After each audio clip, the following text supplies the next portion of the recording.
चलिए जानते हैं आज देश और दुनिया की सिलेक्टेड काम की और महत्वपूर्ण 25 बड़ी खबरों को सिर्फ 10 मिनट में। पर अभी तक आपने इस वीडियो को लाइक नहीं किया है तो लाइक कर दें और इस चैनल को सब्सक्राइब भी कर लीजिए। प्रधानमंत्री बोले शहजादे ने अडानी अंबानी को गाली देना बंद किया। बताएं रातों रात ऐसी क्या डील हुई जो चुप्पी साध ली, क्या टेम्पो भरकर माल पहुंचा है। जी हां दोस्तों, प्रधानमंत्री मोदी ने बुधवार को तेलंगाना के करीमनगर में पहली बार अडानी अंबानी का जिक्र करते हुए राहुल गांधी पर निशाना साधा। उन्होंने कहा कि पिछले 5 सालों से कांग्रेस के शहजादे दिन रात एक ही माला जपते थे, 5 उद्योगपति अंबानी और अडानी। लेकिन जब से चुनाव घोषित हुआ है इन्होंने अडानी अंबानी को गाली देना बंद कर दिया है। ऐसा क्यों? प्रधानमंत्री ने कहा कि मैं कांग्रेस के शहजादे से पूछना चाहता हूं कि उन्होंने अडानी और अंबानी से कितना माल उठाया है, काला धन के बोरे भर के रुपए मारे हैं। कांग्रेस पार्टी को चुनाव के लिए उन उद्योगपतियों से कितना माल मिला है, क्या टेम्पो भरकर माल पहुंचा है। चलिए दोस्तों जान लेते हैं इसके बाद अगली बड़ी खबर। सैम पित्रोदा ने इंडियन ओवरसीज कांग्रेस के अध्यक्ष पद से दे दिया इस्तीफा, रंग भेद वाले बयान पर विवाद के बीच फैसला। जी हां दोस्तों, इंडियन ओवरसीज कांग्रेस के चेयरमैन सैम पित्रोदा का एक वीडियो सामने आया है जिसमें वह भारत के अलग अलग हिस्सों में रहने वाले लोगों की विवादित रूप से तुलना करते नजर आ रहे हैं। वीडियो में पित्रोदा पूर्वी भारत के लोगों की तुलना चीनी और दक्षिण भारत के लोगों की तुलना अफ्रीकन लोगों से करते नजर आ रहे हैं। इसको लेकर कांग्रेस निशाने पर है। हालांकि पार्टी ने पित्रोदा के बयान से किनारा कर लिया और सैम पित्रोदा ने इंडियन ओवरसीज कांग्रेस के अध्यक्ष पद से इस्तीफा दे दिया। वहीं कांग्रेस ने भी उनका इस्तीफा स्वीकार कर लिया है। इसकी जानकारी खुद पार्टी के नेता जयराम रमेश ने सोशल मीडिया प्लेटफॉर्म एक्स पर दी है। चलिए दोस्तों जान लेते हैं इसके बाद अगली खबर। कर्नाटक पुलिस ने जेपी नड्डा को तलब किया। कांग्रेस ने भाजपा की विवादित पोस्ट पर शिकायत की थी।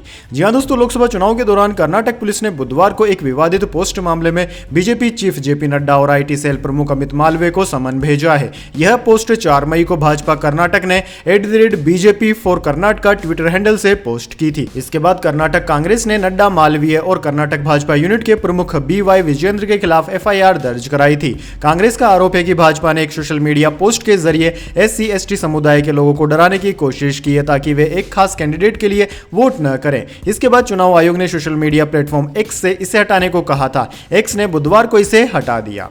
चलिए दोस्तों जान लेते हैं इसके बाद अगली बड़ी खबर। एस्ट्राजेनेका दुनिया भर से अपनी कोरोना वैक्सीन वापस लेगी। कहा फैसले की वजह है साइड इफेक्ट नहीं, इसी फार्मूले से भारत में कोविशील्ड बनी।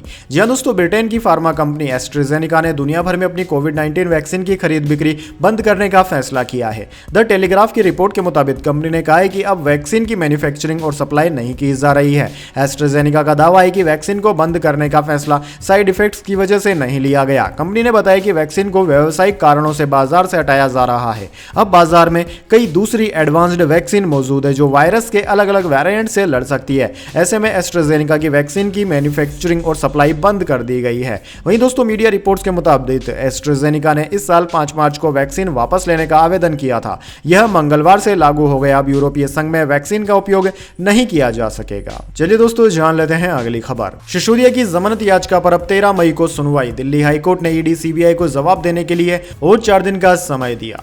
जी हां दोस्तों, शराब नीति केस में जेल में बंद दिल्ली के पूर्व डिप्टी CM मनीष सिसोदिया की जमानत याचिका पर दिल्ली हाईकोर्ट अब 13 मई को सुनवाई करेगा। ED और CBI के वकीलों ने जस्टिस स्वर्णकांता शर्मा से कहा कि हमें जवाब दाखिल करने के लिए 1 हफ्ते का समय चाहिए। जांच एजेंसियों के वकील ने कहा कि हमारे जांच अधिकारी व्यस्त हैं। सुप्रीम कोर्ट में इसी मामले में एक अन्य आरोपी के मामले को भी हम देख रहे हैं, इसलिए हमें जवाब दाखिल करने के लिए 7 दिन का समय दीजिए। वहीं दोस्तों, मनीष सिसोदिया के वकील विवेक जैन ने जांच एजेंसी की मांग का विरोध किया। उन्होंने कहा कि एजेंसी 1.5 साल से अधिक समय से इसकी जांच कर रही है। सुप्रीम कोर्ट के सामने उन्होंने कहा कि हम 6 महीने के अंदर ट्रायल खत्म कर देंगे। ट्रायल कोर्ट के समक्ष जमानत याचिका को कई बार स्थगित भी किया गया था। चलिए दोस्तों जान लेते हैं अगली खबर। MP राजस्थान में 3 दिन हीट वेव का अलर्ट। दिल्ली में तापमान 42 डिग्री पहुंचा। छत्तीसगढ़ झारखंड में बारिश। बिहार में बिजली गिरने से 2 की मौत।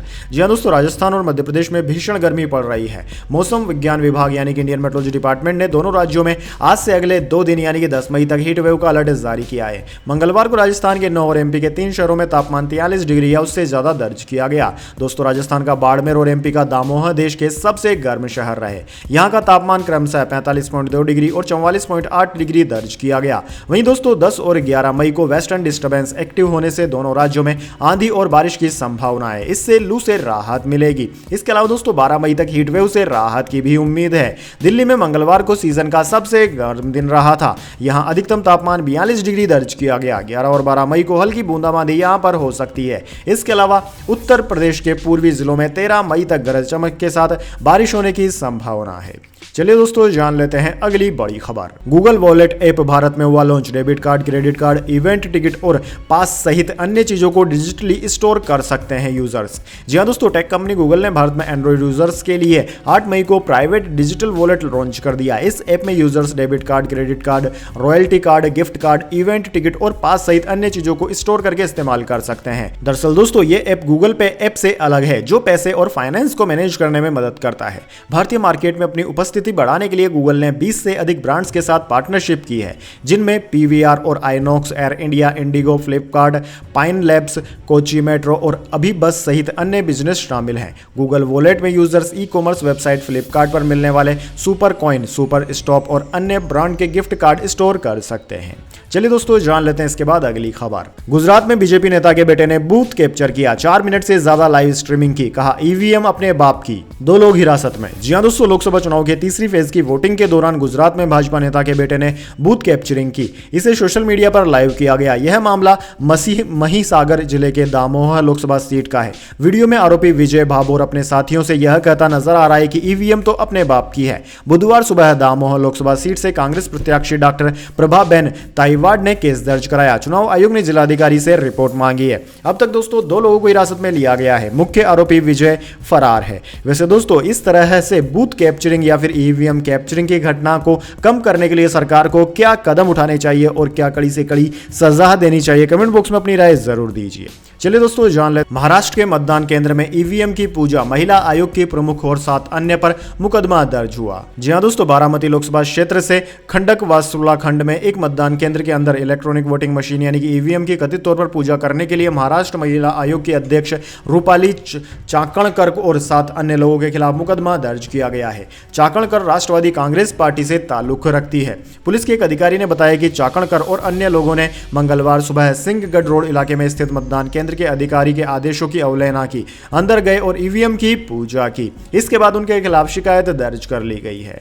चलिए दोस्तों जान लेते हैं इसके बाद अगली खबर। भारतीय क्रिकेट का ये स्टार तोड़ेगा मेरे 400 रन का रिकॉर्ड, ब्रायन लारा ने कर दी बड़ी भविष्यवाणी।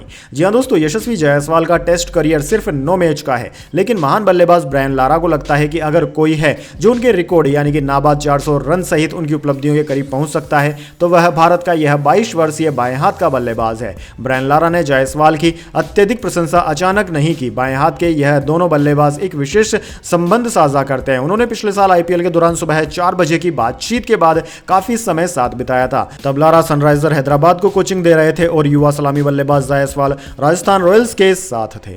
चलिए दोस्तों जान लेते हैं इसके बाद अगली खबर। प्रियंका गांधी बोली, मां ने राहुल को आपके पास भेजा, मोदी के भाषण का जिक्र कर कहा राहुल तो रोज अडानी की बात करते हैं। जी हां दोस्तों, प्रियंका गांधी ने रायबरेली में भाई राहुल को जिताने के लिए कमान संभाल ली। बुधवार को उन्होंने पचरावा में रैली को संबोधित किया। कहा हमारी मां ने राहुल गांधी को आपके पास भेजा है। अब रायबरेली को 2 सांसद मिलने वाले हैं। राहुल को जिताइए, वो तो आपके सांसद होंगे ही। मैं भी यहाँ के लिए काम करूंगी, मैं आपके साथ रहूंगी। वहीं इसके अलावा दोस्तों प्रियंका गांधी ने प्रधानमंत्री नरेंद्र मोदी के भाषण का भी जिक्र किया। उन्होंने कहा कि आज मोदी जी ने कहा कि राहुल गांधी अडानी का नाम नहीं ले रहे हैं। सच्चाई यह है कि राहुल हर दिन अडानी की बात करते हैं। वे रोज अडानी की सच्चाई आपके सामने रखते हैं, उसका खुलासा करते हैं। राहुल आपको रोज बताते हैं कि नरेंद्र मोदी के बड़े बड़े उद्योगपतियों के साथ 60 गांठ वाले रिश्ते हैं। चलिए दोस्तों जान लेते हैं इसके बाद अगली बड़ी खबर। अब इन बैंकों से 20,000 रुपए से ज्यादा नहीं मिलेगा कैश लोन, आरबीआई ने दिया सख्त निर्देश। जी हां दोस्तों, भारतीय रिजर्व बैंक ने गैर बैंकिंग वित्तीय कंपनियों एनबीएफसी के लिए सख्त निर्देश जारी किया है, जिसके मुताबिक कोई भी एनबीएफसी कस्टमर्स को 20,000 रुपए से ज्यादा का कैश लोन नहीं दे सकती। यानी कि दोस्तों आयकर अधिनियम 1961 की धारा 26(9) SS के तहत किसी भी व्यक्ति को 20,000 रुपए से ज्यादा का कैश अमाउंट लोन के तौर पर पाने की अनुमति इन बैंकों को नहीं दी गई है।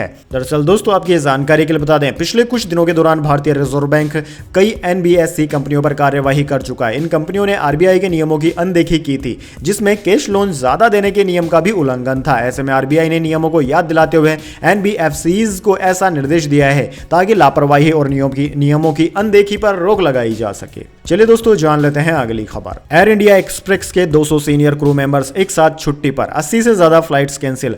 एयरलाइन ने कहा पैसेंजर्स को पूरा रिफंड मिलेगा।